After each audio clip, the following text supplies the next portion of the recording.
Hey folks, we're here at practice for Lake Guntersville, stop number 1 of the FLW Tour. I'm joined by Mr. Alex Davis, my favorite Lake Guntersville guide and awesome FLW Tour pro. Well, thank you. Alex, you know this lake better than anyone, as well as anyone. You want to kind of give me the state of the lake? Like, what's it like right now? I know this is going to sound kind of funny, but it's actually tough. Yesterday, I think we only had a handful of bites all day. Okay. And it was, I'm treating this one different than like normal practice because I'm not just fishing big stretch. I mean, I'm trying to fish history. Yeah, is what this because you've got a lot of history. And it's good and bad. I mean, when you have history, you seem to fish history. Yeah. I don't have the brain right now to try to branch out because I have 3 days trying to fish 11 years of fishing here every day. So I'm trying to compact it all in 3 days time. Yeah. How about as far as like the lake goes?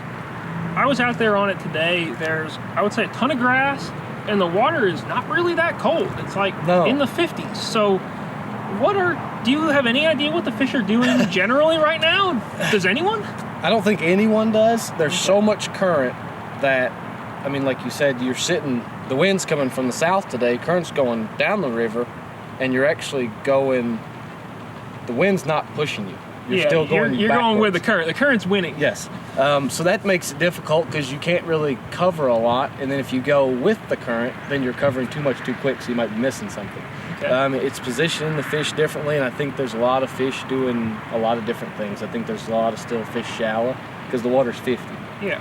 Usually right now we're looking at 43, 44 degree water, and that's not what's happening right now. That last 2 weeks of 75 has now made the lake kind of different. So it's just fishing different. Okay. So is the best bait right now an Alabama rig? Absolutely. Okay. There was definite times today I was thinking in my head, man, I wish I had an Alabama rig to sling some of these places.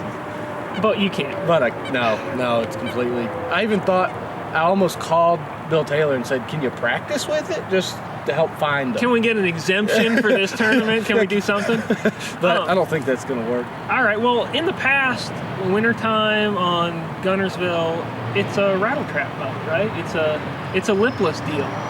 There's a ton of grass. Is that going to be as big a factor now as it would have been 10 years ago?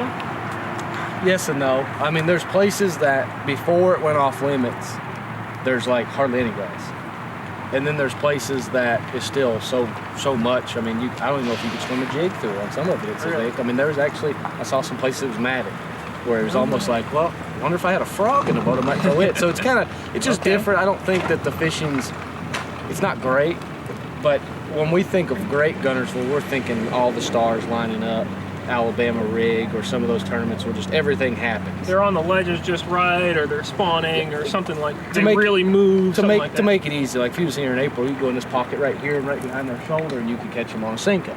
Yeah. But we're not here in April, so it's, I mean, you can, I don't think ever this is the best time to be at this lake, but it's still Guntersville. Yeah. Being that it's still Guntersville, and maybe a little bit tough, what do you figure we see for a winning weight? Because, I mean, there's giants out there. It's Guntersville, like you said. To do it 4 days in a row, I think if a man has even 18 to 20 a day, if you don't win, I think you're going to scare some people.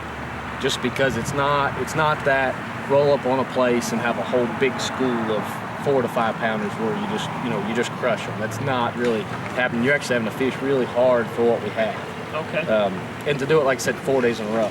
I mean, if it was I think last weekend I looked at some tournament results, and it was 20 pounds one, and 18, 17. But you have to remember, you have to do it 4 days in a row. Yeah. If you look at the past history of BFLs and Costas held in February, January, March on Guntersville, you see some 30-pound bags. Yes. Odds that we see a 30-pound bag this week, whether it gets replicated. I mean, it's out there, right? Yeah, I mean, you have 165 of the best anglers in the world at one of the best fisheries in the world. So if someone caught 30 pounds, I'm not going to be like, I can't believe it. But at the same time, it would almost, with how my last 2 days have been, it would surprise me. Okay. Well, Alex, thank you for stopping by. I look for you to catch 30 pounds multiple days in a row. I'm going to try. As hard as I can, I'll try. Yeah, as hard as you can.